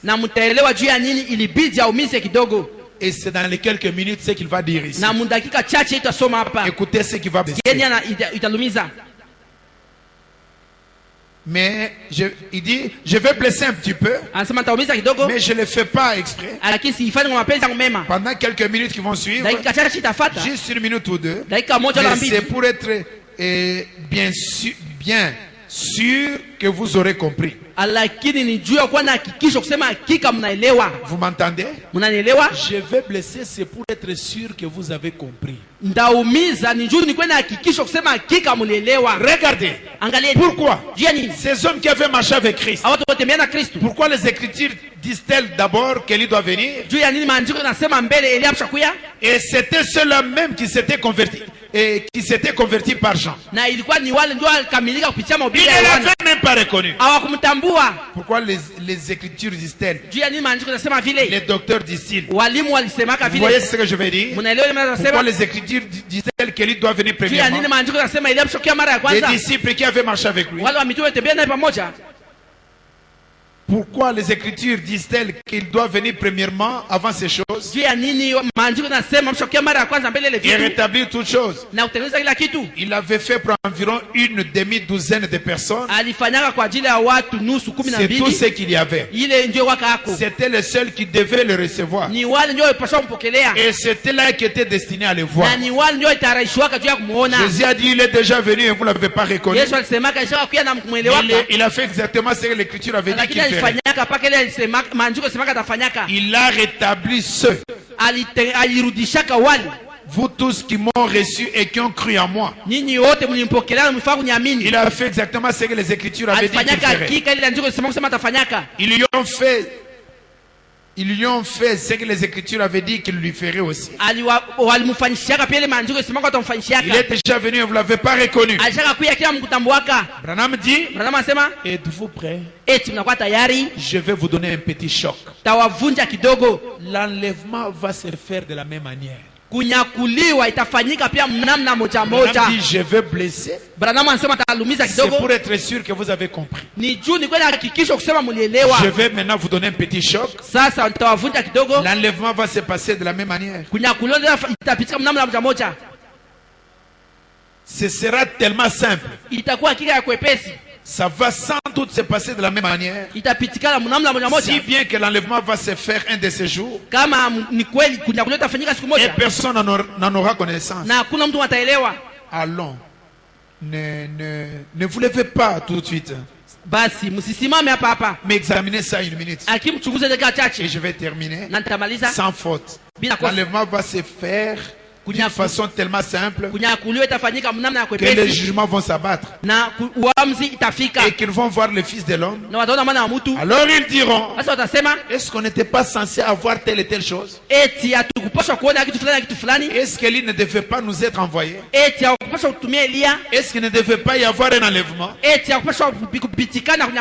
Les gens verront simplement Israël avec Rome en train de faire des alliances. Élie et Moïse en train d'évangéliser. Est-ce qu'il ne fallait pas d'abord qu'il y ait la venue du Seigneur? Il ne fallait pas qu'Élie nous soit envoyé? Ne fallait-il pas que l'église soit enlevée? Et Jésus dira, il est passé, vous ne vous en êtes pas aperçu. Maintenant, cette semaine, nous allons entrer dans les enseignements vraiment profonds. Remarquez bien. L'enlèvement, c'est un si petit nombre qui formera cette épouse. Ça ne sera pas ... Remplacer le ... par sa valeur. Or, vous voyez comment les théologiens se sont figurés la chose. Ils ont des diagrammes. Ils s'en vont avec ça. Ils montrent 10 millions de personnes qui seront enlevées ici. Tous les méthodistes. Si c'est un prédicateur méthodiste. Si c'est un pentecôtiste. Alors ce sont tous les pentecôtistes qui vont. Ils n'y sont pas du tout. Il y en aura peut-être un qui partira de Jeffersonville. Quelqu'un qui sera porté disparu, c'est tout. Ils diront, eh bien, les autres n'en sauront rien. Il y en aura un qui partira de la Géorgie. Un qui partira de l'Afrique. Disons qu'il y en aurait 500 personnes vivantes qui seraient enlevés. Ce n'est pas le corps de l'église, c'est l'épouse.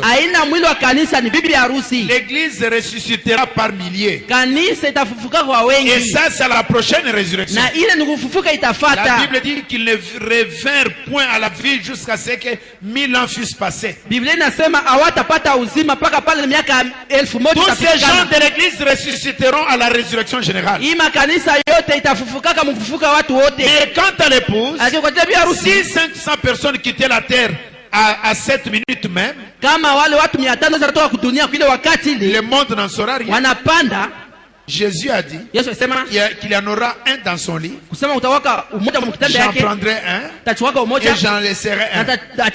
Ça, c'est la nuit. Il y en aurait deux dans un champ de l'autre côté de la terre. J'en prendrai un, j'en laisserai un. Et ce qui arriva du temps de Noé arrivera de même à la venue du Fils de l'homme. Réfléchissez. Tout se déroulera comme si de rien n'était. Un message fanatique circulera. Et puis tout à coup, quelque chose. Ce prédicateur qui était parti quelque part, il n'est jamais revenu. Il est probablement allé chasser dans le bois. Il n'est jamais revenu. Et cet homme est allé quelque part. Vous savez ce qui s'est passé? Je pense que cette jeune fille, elle a dû se faire enlever. Quelqu'un a dû s'emparer d'elle pour abuser d'elle. Et il l'aura probablement jetée à la rivière. Elle n'était avec personne. mais la sœur là, dada ule, ah, je crois qu'on doit l'avoir violée et jetée dans la rivière. Hakika walimuibaka na mubaka wanamtupa maji. Et les gens vont se dire comme ça. Na watu watasemea vile. Et ce prédicateur là, depuis qu'il est allé dans le bois, on ne sait pas qu'est-ce qui est arrivé. Frère Branham dit 99, on peut dire qu'il n'y en aura qu'un et sur 100 millions qui en saura jamais quelque chose.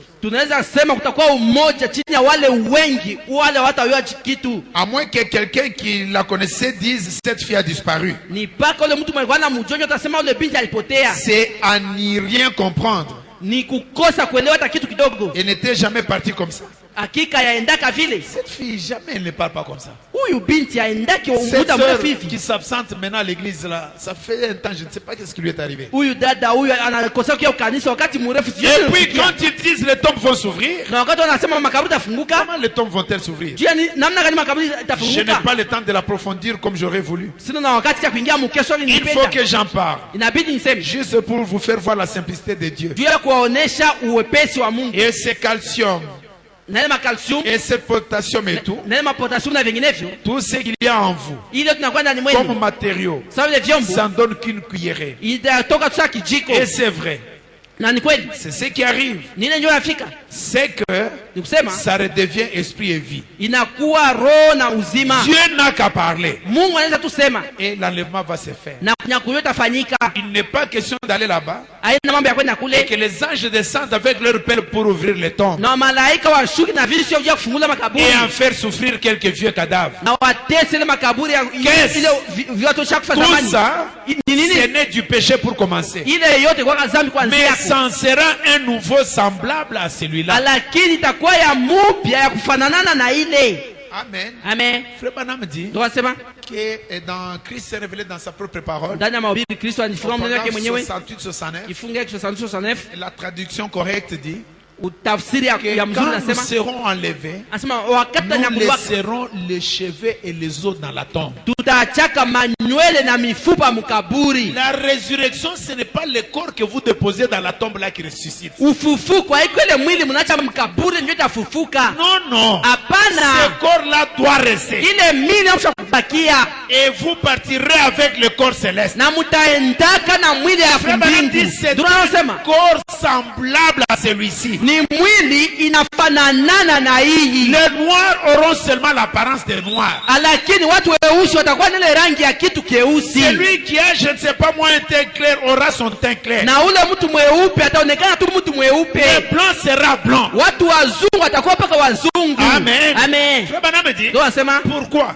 Si Dieu ressuscitait le corps qui est dans la tombe, pour l'amener dans le ciel, s'il le ressuscitait, Frère Branham dit ce corps doit encore mourir. Quand il a ressuscité Lazare dans ce corps, Lazare est mort de nouveau. La résurrection, ce n'est pas dans ce corps. Non, Dieu va vous donner un corps céleste. D'abord, on l'appelle bien céleste. C'est des restes de la terre. Nous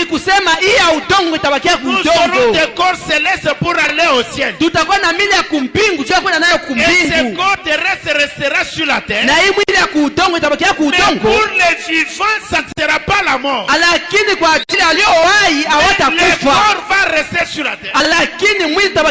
Frère Branham dit dans demeure future, il dit que ce monde a connu la justification, la sanctification et le baptême de feu. Il dit que le corps est une partie de la terre. Quand la terre a eu son baptême d'eau, qui est la justification, c'était à l'époque de Noé. À l'époque de Noé.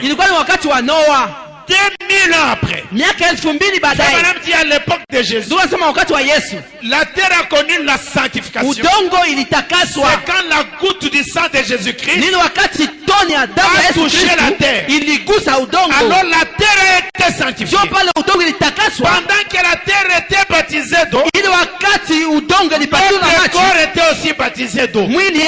Parce que notre corps est une partie de la terre. Pendant que la terre a été sanctifiée, notre corps a été sanctifié. Et c'est pourquoi Jésus est venu occuper notre corps. Parce que c'est un corps sanctifié. Amen. Amen. Au temps d'Abraham, les humains n'étaient pas encore sanctifiés. C'est pourquoi Dieu a fait pris il a fait une sanctification spéciale pour entrer dans cette motte de terre. Maintenant on a le Saint-Esprit parce que nos corps ont été sanctifiés. Maintenant, qu'est-ce qui reste à la terre? Il reste à la terre le baptême de feu. Et dans la demeure future, Frère Branham dit, notre corps sera dans la terre. Et nous serons dans la gloire. Et pendant ce temps, la terre va subir le baptême du feu. Notre corps subira le baptême du feu. Et c'est après maintenant que nous viendrons occuper ce corps. Amen. Amen. Que le Seigneur vous bénisse. On va continuer prochainement.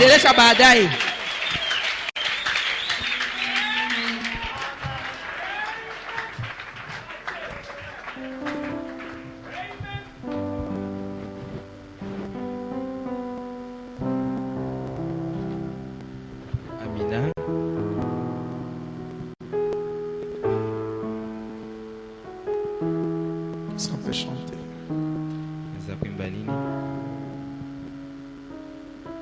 Alors que nous nous tenons debout, Frère Branham dit quand vous arriverez et que vous entendrez, quand vous entrerez au ciel dans votre belle demeure, et vous entendrez au bas de la montagne, dans une cabane, quelqu'un en train de chanter grâce étonnante.